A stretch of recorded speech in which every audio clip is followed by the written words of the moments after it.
नमस्ते दोस्तों, आपका स्वागत है मेरे चैनल धार्मिक एवं पुरानी कथाओं में। मैं आज फिर से लेकर के आई हूँ आज एक और नई पौराणिक कथा।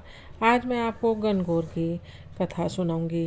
गणगौर पर्व 16 दिन का होता है और होली के अगले दिन से मनाया जाता है। तो चलिए आज मैं आपको गणगौर पूजा के बारे में बताती हूँ। गणगौर पर्व पर भगवान शंकर और माता पार्वती की पूजा होती है। आशीर्वाद के रूप में लंबी आयु के वरदान का भी पर्व है। गणगौर का अर्थ है गण और गौर। गण का तात्पर्य है शिव और गौर का अर्थ है पार्वती यानी कि गौरी। यह पर्व चैत्र कृष्ण पक्ष की एकम से शुरू होकर चैत्र शुक्ल पक्ष की तृतीया तक चलता है। इस दौरान कुंवारी कन्याएं सुयोग्य वर और श्रेष्ठ वर की प्राप्ति के लिए गौरी की पूजा करती हैं और सुहागिन महिलाएं पति की सलामती की कामना करती हैं। पूजा करते हुए महिलाएं दूब से पानी के छींटों के साथ गौर गौर गोमती गीत गाती हैं। इस दौरान गौर पर सिंदूर और चूड़ी चढ़ाने का विशेष प्रावधान है। चंदन, अक्षत, धूपबत्ती, दीप और नैवेद्य से पूजन करके भोग लगाया जाता है। गणगौर आस्था और प्रेम, पारिवारिक सौहार्द का सबसे बड़ा उत्सव है। शास्त्रों के अनुसार होलिका दहन के दूसरे दिन चैत्र कृष्ण पक्ष की प्रतिपदा के से चैत्र शुक्ल तृतीया तक पर्व आयोजित किया जाता है। इस बार यह पर्व 8 से 24 मार्च तक है। माना जाता है कि माँ गर्जा होली के दूसरे दिन अपने पीहर आती हैं। 8 दिनों के बाद इन्हें वापस लेने के लिए आते हैं। चैत्र शुक्ल तृतीया को इनकी विदाई होती है। गणगौर पूजा में गाए जाने वाले लोकगीत इस पर्व की आत्मा और इस पर्व की गबर्जा और ईश्वर की बड़ी बहन और जीजाजी के रूप में गीतों के माध्यम से पूजा होती है। पौराणिक कथा। एक बार भगवान शंकर और माता पार्वती नारद जी के साथ भ्रमण करने के लिए निकले। वह चलते चलते चैत्र शुक्ल तृतीया को एक गांव में पहुँचे। उनका आना सुनकर ग्राम के निर्धन स्त्रियां उनके स्वागत के लिए थालियों में हल्दी अक्षत लेकर पूजन को पहुँच गई। पार्वती जी ने उनके पूजा भाव को समझकर सारा सुहाग रस उन पर छिड़क दिया। वे अटल सुहाग प्राप्त कर लौटी। थोड़ी देर बाद धनी वर्ग की स्त्रियां अनेक प्रकार के पकवान सोने चांदी के थालों में सजाकर 16 श्रृंगार करके शिव और पार्वती के सामने पहुंची।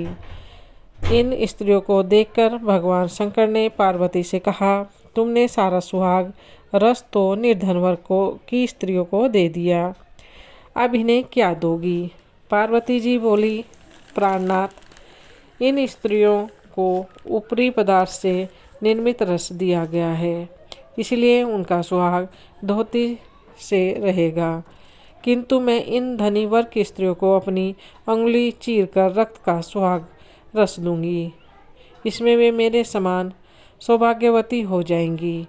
जब इन स्त्रियों ने शिव पार्वती की पूजन समाप्त कर लिया, तब पार्वती जी ने अपनी उंगली चीरकर उनके रक्त को उनके ऊपर छिड़क दिया।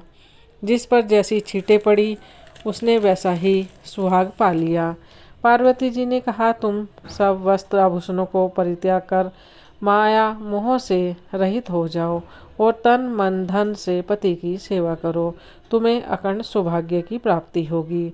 इसके बाद पार्वती जी भगवान शंकर से आज्ञा लेकर नदी में स्नान करने चली गई। स्नान करने के पश्चात बालू से शिव जी की मूर्ति बनाकर उन्होंने पूजन किया, भोग लगाया।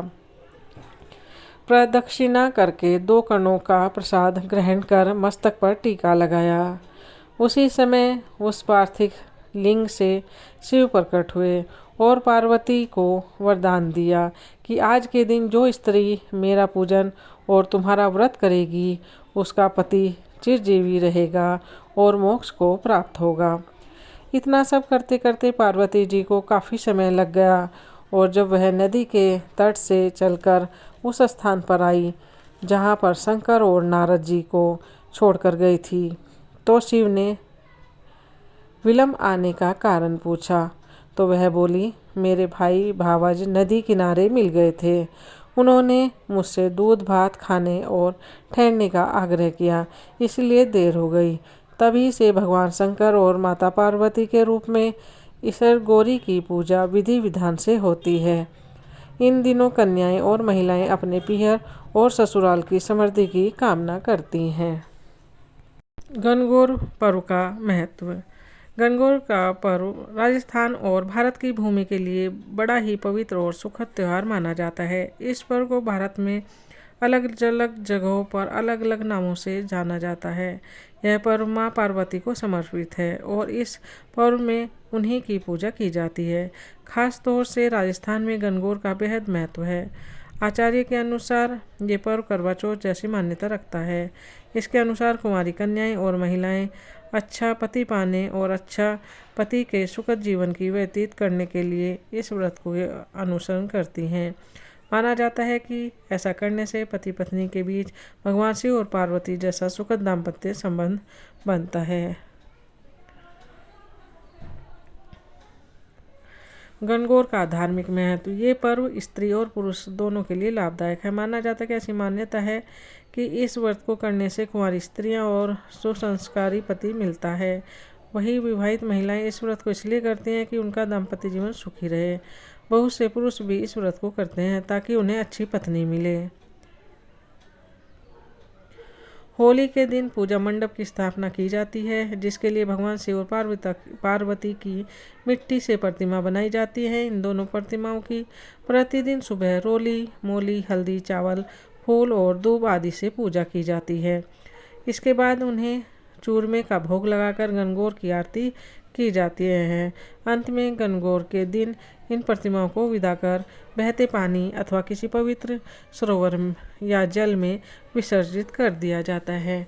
दोस्तों, ये कथा और गणगौर पूजा का महत्व यहीं समाप्त हुआ। अगर आपको पसंद आए तो ज़्यादा से ज़्यादा शेयर करें, लाइक करें, कमेंट करें और जितने भी नए लोग जुड़े हैं वो मेरे चैनल को सब्सक्राइब कर लें, बेल आइकन दबा लें, जिससे आने वाली वीडियो आपको मिलती रहे।